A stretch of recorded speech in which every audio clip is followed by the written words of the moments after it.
did you go to school? And who's your What do you think of what's going on right now, mate? These evil little invisible parasites. Satan-worshipping Freemason moron. Do you understand what I'm saying? We're not run by factions. Get the fuck out of camera! There are much more powerful international forces in play. Is this pink guy? Is this what pink guy is? I don't fucking know what's happening. Please go outside and look at the moon quickly. It's been crazy, guys, but guess what? It's how it is, mate. Mate, because I want to do you slowly. But I ain't spending any time on it. Well, g'day, patrons, and welcome once again to our premium episode, number 55 billion. Still doing change. the joke. 50, Still doing the 50. joke. Okay, I like just it. It's 55. Just 55. But that's a lot. If you do this intro and you say the number without saying that it's some form of billion or million, I'm going to call the police. I'm going to put in a fucking... I just got an actual message of danger from Jack the Insider. Here's his address. Go and check on him. I think he might have been kidnapped. Yeah. There's a gun to his head. I'm sure. Yeah. of it. I'm sure. of it. Yeah. Well, we're going to work that joke a lot because we do enjoy bringing our premium episode to our very special people, our patrons, and we just want to take the opportunity to thank you for your support of the program and the conditional release program, that is. Mm-hmm. And we do enjoy doing these premium because we can get a bit loose. Yes. We know that we are basically preaching to a little bit to the converted here. Absolutely. But that's a good thing. We live in an echo chamber. It's fun. That's right. Echo chambers can be fun. They can be. Look, the news this week, politically in Canberra, really needs to be explored. And that was on Wednesday, Lidia Thorpe came forward and made allegations. She interrupted. She was outside the standing orders, operating outside the standing orders, but she felt compelled to speak and highlight allegations she made against Senator David Van, another Victorian senator from the Liberal Party. Yep. And look, she withdrew that. The following day. Well, you sort of have to because of standing orders. Because of standing orders. It was just a procedural withdrawal, and then she spoke to the Senate again, where she reinstated those claims and made others about. It was not immediately clear, but perhaps about other people, and really, I wrote about this in the Australian Today, and I'm probably not the only one to have rolled my eyes skyward when Senator Thorpe made her claims in the Senate on Wednesday. Yeah, and the Victorian Independent Senator has a habit. She does, of inserting herself in issues with, shall we say, performative advocacy. But this is not the case here. And I want to apologise to Senator Thorpe for my rush to judgment. I actually, I didn't believe her. Yeah, look, when she came out with it wasn't a matter of like sort of not believing her. I do have a bit of a sort of like a default position, but I must say she has sort of had this tendency to sort of cry wolf and cause shit. And I'm like, okay, I sort of want this to be something that makes sense. But right now, I really don't know what's happening because she may very well just be doing the usual sort of hyperbole type thing. But the other side of me was like, okay, if someone's going to get up and do this. So basically, he was talking shit about, some sort of women's violence or something like that. And she was just like, nah, fuck, you don't get to talk about this. You do not get to talk about this. And that was the thing where I'm like, okay, if someone's speaking like that, and David Van, who the fuck is David Van? He's some random fucking senator. She didn't go after briefly. Treasurer. She didn't go after the shadow treasurer. She didn't go after she didn't go after the cabinet. And I was like, okay, so there's this random guy who, she's throwing this thing at. Let's see what comes out. And from what I saw, it looked like there was something going on. And I was like, okay, cool. But the thing with Lidia is she has blown a lot of goodwill in the public's eye. I suppose. Well, our crimes, Joel, were thought crimes. We thought these things, but people like our old friend on Twitter, Ruxin Fernando. Oh, fuck me. He came right out and said that she'd used parliamentary privilege, Coward's Castle. What a hell in a handbasket when allegations like this can be made. She won't go to the police. How do we know? All this sort of stuff. He was saying we live in a post-truth era. which is great because Alternate Media Watchers, good friend of the podcast, said, like, the only reason you exist is a post-truth era, you fucking loser. That is very good. But basically, his whole shtick was like, you know, we live in a post-truth era, you know, no one can be trusted, this person's life is about to be ruined for this ridiculous allegation that's clearly baseless, blah, blah, blah. Within 12 hours, Joel, after Amanda Stoker, we'll talk about that in a moment, Amanda Stoker, former LNP senator from Queensland, made her allegations or issued her statement. Then the political sage from Melbourne, Ruxin Fernando, said, now his position, David Van's that is, has become untenable. Thanks, mate. Untenable. Thanks for your input. I'm glad you decided that. Black woman makes allegations. Ugh, Yep. How disgraceful. How disgraceful. Character assassination at its worst and so forth. But then the white woman comes forward to corroborate the allegations. They remain allegations. Okay. Yeah. Well, I can see now that this man can no longer sit in the Senate. So, yeah, it's fucking and like so. Amanda Stoker, did she go down the last election? Did she resign? Something like that? No, like 'cause she's former senator. She was. There was some talk that she'd be offered a seat, but as it stood, the LNP put her on an unwinnable spot in the ticket. Okay, and I believe she's a Sky News After Dark regular. Yes.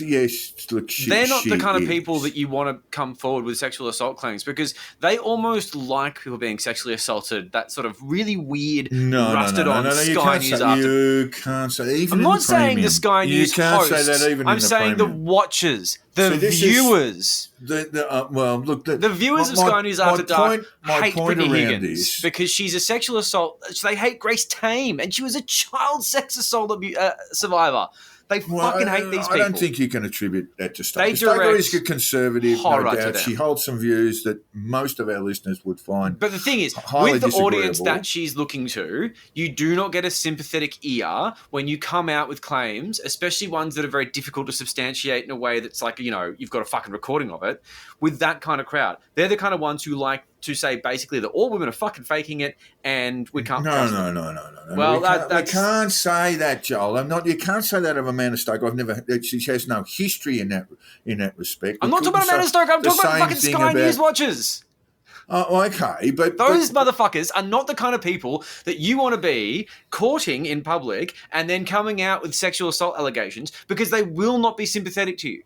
They are not sympathetic to these sort of situations. It's a little bit different. So Amanda Stoker is brave for coming out when the people that she's surrounded with are not going to be friendly after she does. They'll be like, oh, you dished on David Van. Why don't you just shut the fuck up? You ruined a good man. Like, that is the response. On the left, we're like, you're a hero. David Van should be shot in the street. And on the right, they're like, you fucking bitch. That's just the way it is. That's the way I see it. So I think Amanda Stoker needs a fucking merit badge for backing up. And Lidia Thorpe too. I think you're interpreting a lot of stuff that may not be there. I'm making huge generalizations, but like at the same time, people on the right do not get merit badges for calling out sexual assault. They just don't.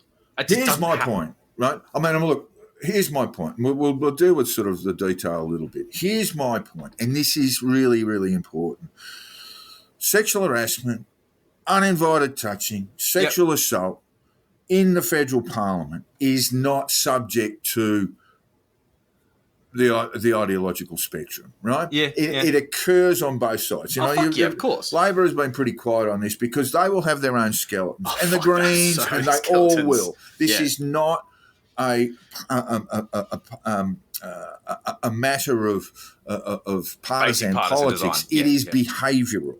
Yeah. Right. Yeah. This sort of stuff is behavioural. It is totally unacceptable, and especially in halls of power. It's such a thing. It's happening there. It wouldn't happen in the corporate world. Those people would be arseholed.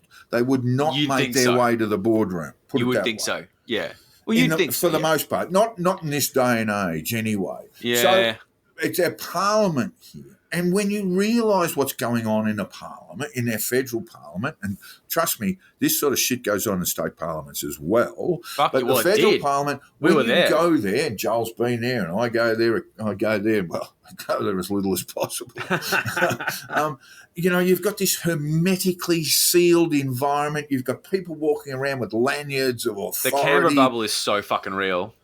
You live in a different world. And in there you've got these people living this sort of fake life and they're all burning out. Yeah, and they're working 80-hour and they will weeks. Behave in ways that would not be acceptable anywhere else. Yeah, 100%. Totally agree. Look, there've been a lot of women who've been here, but look, I think the first thing I wanted to concentrate on is that overtly we had an Indigenous woman, a senator, who made allegations of sexual harassment and what she described as sexual assault, who was not believed until her claims were supported by former Senator LNP Amanda Stoker, as we said before, who made a statement. He made a statement alleging she had been subject to an uninvited sexualised touching from Senator David Van. Which he said was repeated as well. Like, Van it was very intentional. Van was third man on the ticket in what was an absolute disastrous election in 2019. Disastrous for the Labor Party, that is. Yeah, it was. And because, the Liberal primary vote, or coalition primary vote was so high, or Liberal primary vote he wasn't meant to get in. Yeah, he wasn't meant to get in. And he did. If you're named third on the ticket, you're probably not going to make it. Yeah, it's a nice thing to fluff out for someone who's been a good boy for a while. Yeah, and look, I went looking at his background. I know he's got a bachelor degree in international relations. Okay, so do I. He ran a PR company in Melbourne, and I looked at some of them. For a PR company, they had really, really terrible socials. There was one Facebook page devoted to this PR company, which had 3 entries in it, and another one that just had one saying, "Hey, we're back, everybody, and we're blogging." And then let me guess, he was getting business from Canberra. That wasn't that one wasn't written by him, but the one said sort of talk about inauspicious sort of video. There was a video there where he was at the. I think the PR awards. They have awards. I know that. But they live on awards. He was at this PR awards, and he was there representing his company. He was saying that 80% of his company were women, and he loved working with women. So I was like, "Ooh, that sounds bad now." Yeah. I love working with women. But anyway, I love the way their ass feels at the bar. The thing that's happened today is that Dutton has said, "Champion, resign from the parliament." But not even just resign for your position, just resign from the fucking parliament. He's entitled to sit in the crossbench. This is the problem we have when senators leave their party back. Their party backers and sit in the crossbench. They can stay there for as long as it takes until their position becomes vacant. Then they'll never be re-elected. Yeah. In his case, he's due to be, I think it's 2025. Yeah, something like that. Yeah. So we will see what happens, whether he decides to resign from the party and be replaced. That would require the Liberal Party to offer a nominee, a person to replace him, or whether he's going to stick it out. I find, there's a few people on the crossbench that you wouldn't want to sit anywhere next to, but he will be sitting on his own. Jesus Christ. There will be no one want to sit next to him. Would he be sitting on the crossbench next to fucking Thorpe? I mean, you can't. Well, Lidia sits next. Look, when Lidia Thorpe came into the Senate yesterday to withdraw on procedural grounds, the statements that she made before, and then make that speech.